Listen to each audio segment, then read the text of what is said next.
Hi friends, welcome to part-time recipes. இன்னைக்கு நம்ம ரெசிபில சத்து மாவு வச்சு நம்ம வீட்லயே ரொம்ப ஹெல்தியான கேக் எப்படி செய்யறதுன்னு தான் பார்க்க போறோம். வாங்க கிச்சனுக்குள்ள போலாம். ஃபர்ஸ்ட் ஒரு மிக்சிங் பவுல்ல நான் இதுல 2 முட்டையை உடைச்சு ஊத்துறேன். 2 முட்டையும் நம்ம நல்லா பீட் பண்ணி எடுத்துக்கலாம். பீட்டர் இல்லனா ஸ்பூன் விஸ்கர் இந்த மாதிரி எதை வச்சு கூடி நம்ம பீட் பண்ணிக்கலாம். இந்த மாதிரி கொஞ்சம் நல்லாவே பீட் பண்ணி எடுத்துக்கங்க. கூடவே நான் இன்னைக்கு சத்து மாவு 2 கப் அளவு எடுக்கிறேன். அதை ஒரு சல்லடையில் சலிச்சு நம்ம சேர்த்திக்கலாம்.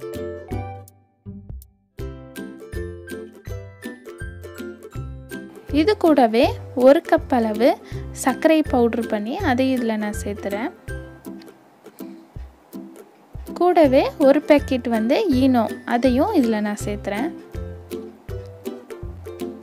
இதையெல்லாம் நம்ம சலிச்சு எடுத்துக்கலாம். நம்ம சலிச்சு எடுக்கும் போது கேக் இன்னும் கொஞ்சம் நமக்கு நல்லா சாஃப்டாக வரும். அதுக்காக தான். இப்போது இது கூட 1 கப் அளவு பாலை கொஞ்சம் கொஞ்சமாக ஊற்றி நல்லா மிக்ஸ் பண்ணி எடுத்துக்கலாம். கட்டியெல்லாம் இல்லாமல்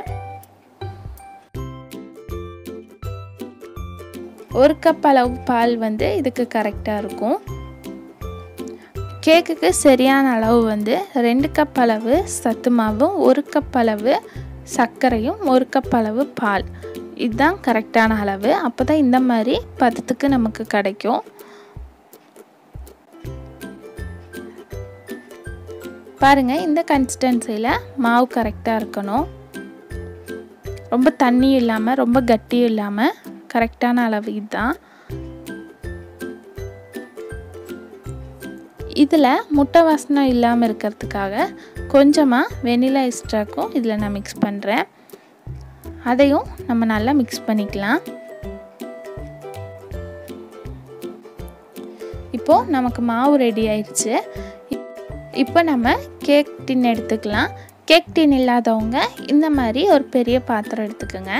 அதில் ஃபுல்லாகவே நெய் இல்லைன்னா எண்ணெய் ஃபுல்லாகவே எல்லா பக்கமுமே தடவிக்கலாம். தடவும் போது கேக் வெந்ததுக்கப்புறம் நமக்கு எடுக்கிறதுக்கு ரொம்ப ஈஸியாக இருக்கும். அதுக்காக தான் தடவுறோம். இப்போது நம்ம மிக்ஸ் பண்ணி வச்சுருக்க மாவு கலவை இதில் ஊற்றிடலாம். இப்போது இதை நம்ம வேக வச்சு எடுத்துடலாம். இதுக்கு கனமான ஒரு பாத்திரத்தில் ஒரு ஸ்டாண்டாட்டோ வச்சு மூடி வச்சு லோ ஃப்ளேமில் ஒரு 10 நிமிஷம் போல் ஹீட்டாக வச்சிடலாம். 10 நிமிஷத்துக்கு அப்புறம் நம்ம கேக் பாத்திரத்தை உள்ளே வச்சிடலாம். சைட்லெலாம் ஒட்டாத மாதிரி வச்சுக்கோங்க. இப்போ இதை நம்ம நல்லா அடைச்ச மாதிரி மூடி வச்சு மூடிடலாம். அடுப்பு நம்ம கொஞ்சம் மீடியமாக தான் வச்சுருக்கணும். ரொம்ப ஃபுல் இல்லாமல் ரொம்ப லோ இல்லாமல் மீடியமான ஸ்பீடில் வச்சுக்கோங்க. இது வேகிறதுக்கு ஒரு அரை மணி நேரம் எடுக்கும். நெக்ஸ்ட்டு இதுக்கு நம்ம இன்ஸ்டண்ட்டாக ஒரு க்ரீம் ஒன்று ரெடி பண்ணலாம். அதுக்கு ஒரு மிக்ஸி ஜாரில் அதில் ஹாப்பி பிஸ்கெட் அதை 3 பேக்கெட் நான் இதில் சேர்த்துறேன். நீங்கள் பார்ன் எந்த சாக்லேட் பிஸ்கெட்டாக இருந்தாலும் நம்ம இதில் சேர்த்திக்கலாம். இப்போ இதை நம்ம பவுட்ரு பண்ணி எடுத்துக்கலாம். இந்த மாதிரி பவுட்ரு பண்ணதுக்கப்புறம் இதை ஒரு பவுலில் மாற்றிடலாம்.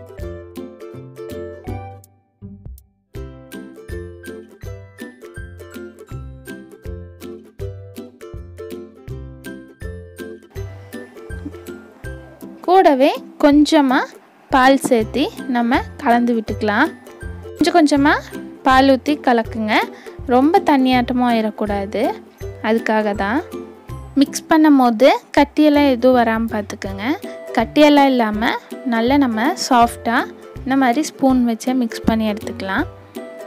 பாருங்கள், கட்டியாக இருக்குது பாருங்கள். இந்த மாதிரி இருந்தால் தான் நம்ம கேக்குக்கு மேலே தடவுறதுக்கு கரெக்டாக இருக்கும். இப்போ நம்ம கேக் வெந்துருச்சான்னு பார்க்கலாம். இந்த மாதிரி ஸ்பூன் குச்சி ஏதாச்சும் விட்டு பாருங்கள். கேக் எதுவும் ஒட்டாமல் வந்துருச்சுன்னா நம்ம கேக் சூப்பராக வெந்து ரெடி ஆகிருக்கு. இப்போ இது நம்மளுக்கு ஆறட்டும். ஆறினதுக்கப்புறம் சைடு ஃபுல்லாக இந்த மாதிரி ஒரு கத்தி வச்சு எடுத்து விட்டுருங்க. நல்லா ஆறணும். அப்போ தான் நமக்கு கேக் டக்குன்னு நமக்கு வந்துடும். இப்போ இதை நம்ம இந்த மாதிரி கமுத்தி எடுத்துடலாம். பாருங்கள், கேக் வந்து ரொம்ப சூப்பராக வந்திருக்கு பாருங்கள். இது சத்து மாவு கேக்குன்னு சொன்னால் யாருமே நம்ப மாட்டாங்க. இதுக்கு மேலே நம்ம இன்ஸ்டண்ட்டாக க்ரீம் ரெடி பண்ணதை மேலே சைடில் ஃபுல்லாகவே நம்ம இதை அப்ளை பண்ணிடலாம். நம்ம வீட்டு குட்டீஸ்க்கெல்லாம் வந்து இவ்வளோ நாளாக நம்ம சத்து மாவில் வந்து உருண்டை பிடிச்சி கொடுத்துருப்போம். ஒவ்வொரு குட்டீஸ் வந்து சாப்பிடக்கூட மாட்டாங்க. நம்ம இந்த டைம் புதுசாக இந்த மாதிரி கேக்காக ட்ரை பண்ணி பாருங்கள். எல்லா குட்டீஸ்க்குமே இந்த கேக்னால் ரொம்ப பிடிக்கும். ஸோ நமக்கு சத்து மாவு கொடுத்த மாதிரியாச்சு, கேக் அவங்க சாப்பிட்ட மாதிரியாச்சு. எல்லா பக்கமும் இதை நம்ம நல்லா அப்ளை பண்ணி எடுத்துக்கலாம். இதுக்கு மேலே நான் டெக்கரேட்காக ஜேம்ஸ் மிட்டாய், ஜீரக மிட்டாய் அதெல்லாம் நான் மேலே தூவுறேன். அப்போது பார்க்குறதுக்கு ரொம்ப அழகாகவும் இருக்கும். குட்டீஸ் எல்லாம் ரொம்ப விரும்பி சாப்பிடுவாங்க. இந்த ரெசிபி உங்களுக்கு பிடிச்சிருந்துச்சின்னா நீங்களும் வீட்டில் ட்ரை பண்ணி பார்த்துட்டு எப்படி இருக்குன்னு கமெண்ட் பாக்ஸில் சொல்லுங்கள். நம்ம சேனலை சப்ஸ்கிரைப் பண்ணாதவங்க மறக்காமல் சப்ஸ்கிரைப் பண்ணி கூடவே பெல் பட்டன் ஆலும் கிளிக் பண்ணிடுங்க. அப்போ தான் நான் போடுற வீடியோஸ் உங்களுக்கு தொடர்ந்து நோட்டிஃபிகேஷனில் வரும். இந்த ரெசிபி உங்களுக்கு பிடிச்சிருந்துச்சின்னா ஒரு லைக் கொடுங்க. இன்னொரு ரெசிபியில் நம்ம மீட் பண்ணலாம். ஓகே, பாய்.